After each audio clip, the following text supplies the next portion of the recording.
In fact Israel ने शुरुआती attacks तो किए, लेकिन ईरान से किए गए जवाबी हमलों में, विशेषकर उनकी जो अब कहा जा रहा है कि शायद वो एक हाइपरसोनिक मिसाइल थी जिसका नाम फतेह है, उसको रोक पाने में पूरा का पूरा आयरन डोम कंप्लीटली विफल रहा। इनफैक्ट अमेरिका को मदद करनी पड़ी अपने मिसाइल शील्ड से इसराइल को प्रोटेक्ट करने में, और उस समय भी वो प्रोटेक्शन कंप्लीट नहीं हो पाया। यानी कंप्लीटली अंडर एस्टिमेट किया गया था ईरान की मिसाइल टेक्नोलॉजी को और उसकी ड्रोन टेक्नोलॉजी। इनफैक्ट अमेरिका ने ईरान की मिलिट्री न्यूक्लियर टेक्नोलॉजी को डिस्ट्रॉय करने की भी कोशिश करी। उसने अपने सबसे कीमती B-2 बॉम्बर्स का इस्तेमाल किया, अपने सबसे एफिशिएंट बंकर बस्टर्स को उसने डिप्लॉय किया और फुर्दो, नतांश और इस्फहान जो 3 न्यूक्लियर साइट्स थी वहां पर अटैक भी किया। लेकिन इस बात का कोई पुख्ता सबूत नहीं मिला कि ईरान की मिलिट्री न्यूक्लियर टेक्नोलॉजी को अमेरिका सक्सेसफुली डिस्ट्रॉय कर पाया है।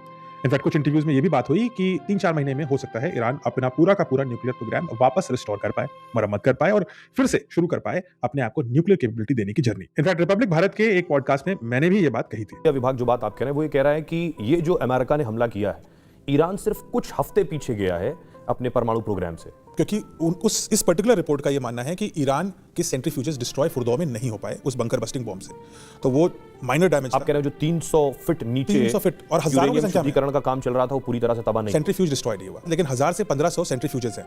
अगर वो नहीं टूटे हैं तो वो कुछ हफ्तों में काम करने लगेंगे। सो इसके क्या नतीजे हो सकते हैं? नतीजा नंबर 1 ये हो सकता है कि प्रोटेस्टर्स ईरान की गवर्नमेंट सक्सेसफुली गिरा दें बिना किसी अमेरिकन इंटरवेंशन के। इसमें काफी खून खराबा जरूर होगा, लेकिन ये तो क्लियर है कि अगर ऐसा सत्ता पलट होता है तो रजा पहलवी जो ईरान के पुराने राजा थे उनको वापस गद्दी पे बैठाया जाएगा। वो कैसे चलाएंगे गवर्नमेंट वो अलग प्रॉब्लम है, लेकिन सत्ता परिवर्तन के जो ऑल्टरनेट है वो तो एक अमेरिकन सपोर्टेड मोनार्क है। दूसरा ये हो सकता है कि ईरान की जो गवर्नमेंट है वो और भी रिप्रेसिव हो जाए और ईरान के रेवोल्यूशनरी गार्ड्स और उनकी आर्म्ड फोर्सेस एक बहुत ही दमनकारी नीति के तहत प्रोटेस्टर्स को दबाने की कोशिश करें, पहले भी ऐसा कर चुकी है, और डोनाल्ड ट्रंप अपनी बात पे कायम रह करके ईरान के ऊपर एक लिमिटेड वॉर घोषित कर दें। अगर ऐसा होता है तो ईरान क्या फिर अपनी फतेह मिसाइल, अपनी न्यूक्लियर टेक्नोलॉजी, इन सब को लेकर के वो कहां पर है ये एग्जैक्ट निर्धारण करना थोड़ा मुश्किल है, लेकिन ये तो तय है कि ईरान बिना अग्रेसिव जवाब दिए बिना रुकने तो वाला है नहीं, और इसका प्राइमरी टारगेट बनेगा अमेरिका की जो नेवल फ्लीट है और इजराइल। तीसरा एक और सोल्यूशन निकल सकता है जहां पर हो सके कॉम्प्रोमाइज, यानी ईरान ये अग्री कर ले कि वो चाइना को जो ऑयल बेचने की बात कर रहा है उसमें कुछ रेस्ट्रिक्शंस लगाएगा, या जो प्राइस डिफरेंशियल दे रहा है $7-8 का डिस्काउंट दे रहा है वो नहीं देगा, जिससे अमेरिका की तेल कंपनियों को मुनाफा ज्यादा होना शुरू हो, अमेरिका गवर्नमेंट ज्यादा पैसे बना पाए और उस वजह से अमेरिका ईरान को फिलहाल के लिए छोड़ दे अपने मिलिट्री ऑपरेशन से। इन तीन में से कुछ भी हो सकता है। अगर कुछ चौथा हो सकता है तो आप कमेंट्स में लिखिए, हम उसमें भी चर्चा करेंगे। ये एक डेवलपिंग स्टोरी है, इसलिए इसको फॉलो अप करते रहेंगे।